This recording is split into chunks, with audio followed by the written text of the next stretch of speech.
ভাই, আমি রাস্তা পার হওয়ার জন্য সিগনালে দাঁড়াইছিলাম। এই যে পিছনে যে মহিলাটা দেখতে পাচ্ছেন, সেও রাস্তাটা পার হওয়ার জন্য দাঁড়াইছিল। হালকা হালকা বৃষ্টি পড়তেছে, এই যে দেখতে পাচ্ছেন। সে ছাতা নিয়ে এসে আমার মাথায় ধরলো। মহিলার বয়স মোটামুটি ভালো, 50+ হবে।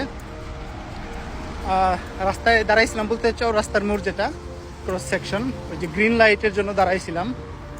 সো আমি একটু নিকটবর্তী শপিং সেন্টারে গিয়েছিলাম। ব্ল্যাক ফ্রাইডে, আজকে তো ফ্রাইডে, আবার কি বলে সেল চলতেছে, সাইবার মানডে। তো এগুলো উপলক্ষে যে সেল চলতেছে, সেই সেলে মোটামুটি ভালো ডিসকাউন্ট পাওয়া যায়। অস্ট্রেলিয়া, ইউএসএ এই সমস্ত দেশের সবাই মূলত এই দিনটা আসলে টুকটাক কিছু না কিছু নিবেই, যেহেতু ভালো ভালো জিনিস, ব্র্যান্ডেড জিনিস রিজনেবল প্রাইসে, কম প্রাইসে, অনেক সময় 50 to 70% ডিসকাউন্টে পাওয়া যায়। এনিওয়ে, বাসায় যাচ্ছি। শুক্রবার জুমার নামাজ পড়ে একটু টুকটাক কেনাকাটা করলাম।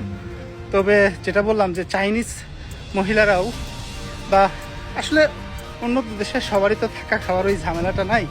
সবাই স্বাচ্ছন্দ্যে আর্ন করতে পারে, স্বাচ্ছন্দ্যে জীবন কাটাতে পারে। এই জন্য সবার মন মানসিকতাটাও বেশ ভালোই হয়।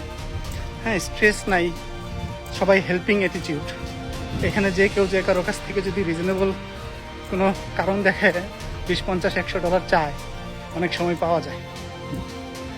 সো এনিওয়ে, আরেকটা জিনিস ব্যাক ক্যামেরায় দেখাই।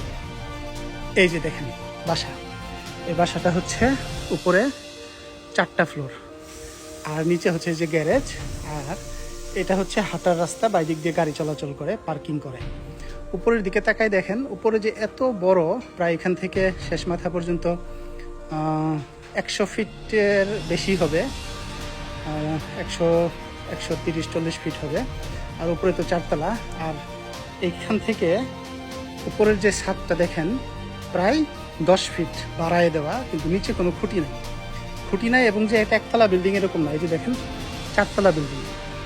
বাংলাদেশের যে সিভিল ইঞ্জিনিয়াররা, তারা কি করে, খুঁটি না দিলে তো বিল্ডিং দুর্বল হয়ে যাবে। এই জন্য তারা যেখানে খুঁটি দেওয়া দরকার 10টা, সেখানে খুঁটি দিবে 20টা। 20টা দিলে তো সমস্যা নাই, সিকিউরড হইলো, হেভি হইলো, কিন্তু কত টাকা এক্সট্রা খরচ হলো সেটা কিভাবে দেখছেন? সো আপনাকে অবশ্যই লোড ব্যালেন্স ক্যালকুলেট করে তারপরে কিন্তু স্ট্রাকচার তৈরি করা উচিত, যাতে করে সিকিউরডও হয়, স্ট্রংও হয়, এবং বাড়ি যে বানাচ্ছে তার যাতে সাশ্রয়ী হয়। এই জিনিসটা আমরা কিন্তু অনেকেই বুঝতে চাই না। এই কারণে এই জিনিসটা ভালো বুঝে সিভিল ইঞ্জিনিয়ারিংয়ের চেয়েও আর্কিটেক্ট যারা বাসা বাড়ি বানান, তারা মিনিমাম 10-15 বছরের অভিজ্ঞ আর্কিটেক্ট, তার মাধ্যমে ডিজাইন করেন। এই ফেসবুক, ইউটিউবে দেখে সস্তায় 20-50 হাজার টাকা দিয়ে বা 10 হাজার টাকা দিয়ে আর্কিটেক্ট ডিজাইন করায়েন না। আপনাদের ডিজাইনারের পিছনে 1 লাখ টাকা খরচ করেন, বাড়িতে 10 লাখ টাকা সেভ হবে, এবং বাড়িটা 100 বছরের জন্য নিরাপদ হবে। ধন্যবাদ, ভালো থাকবেন, আসসালামু আলাইকুম।